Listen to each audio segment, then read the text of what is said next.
ವೀಕ್ಷಕರೇ, ದೇಶಾದ್ಯಂತ ವೈದ್ಯಕೀಯ ಶಿಕ್ಷಣ ಪರೀಕ್ಷೆಗಾಗಿ ಮೇ 3ರಂದು ನಡೆದಿದ್ದ ನೀಟ್ ಪರೀಕ್ಷೆಯನ್ನು ರಾಷ್ಟ್ರೀಯ ಶಿಕ್ಷಣ ಸಂಸ್ಥೆ ಅಧಿಕೃತವಾಗಿ ರದ್ದುಗೊಳಿಸಿದೆ.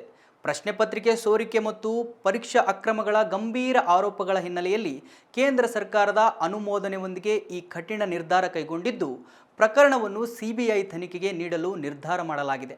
ರಾಜಸ್ಥಾನದ ಸೀಕರ್ನಲ್ಲಿ 140 ಪ್ರಶ್ನೆಗಳಿದ್ದ ನೀಟ್ ಪರೀಕ್ಷೆಯ ಪ್ರಶ್ನೆ ಪತ್ರಿಕೆ ಸೋರಿಕೆಯಾದ ಹಿನ್ನೆಲೆಯಲ್ಲಿ ಪರೀಕ್ಷೆಯನ್ನು ರದ್ದುಗೊಳಿಸಲಾಗಿದೆ. ಈ ಗಂಭೀರ ಪ್ರಕರಣವನ್ನು ಸಿಬಿಐ ತನಿಖೆಗೆ ವಹಿಸಲು ನಿರ್ಧರಿಸಲಾಗಿದೆ. ಲಕ್ಷಾಂತರ ಅಭ್ಯರ್ಥಿಗಳ ಭವಿಷ್ಯದ ದೃಷ್ಟಿಯಿಂದ ಈ ಕ್ರಮ ಕೈಗೊಳ್ಳಲಾಗಿದೆ.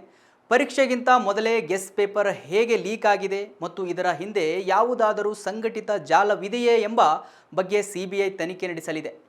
ವಿಚಾರಕ್ಕೆ ಸಂಬಂಧಪಟ್ಟ ಹಾಗೆ ದೆಹಲಿಯಲ್ಲಿ ವಿದ್ಯಾರ್ಥಿಗಳು ಆಕ್ರೋಶಗೊಂಡು ಪ್ರೊಟೆಸ್ಟ್ ಮಾಡ್ತಾ ಇದ್ದಾರೆ. ಕಷ್ಟಪಟ್ಟು ಓದಿ ಪರೀಕ್ಷೆ ಬರೆದಿದ್ದೇವೆ, ಸಡನ್ನಾಗಿ ಪರೀಕ್ಷೆ ರದ್ದು ಅಂದರೆ ಹೇಗೆ ಅಂತ ಹೇಳಿ ಅವರ ಆಕ್ರೋಶವನ್ನು ಹೊರಹಾಕ್ತಾ ಇದ್ದಾರೆ. ಸಂಪೂರ್ಣ ನ್ಯೂಸ್, ಇದು ನೊಂದವರ ಧ್ವನಿ.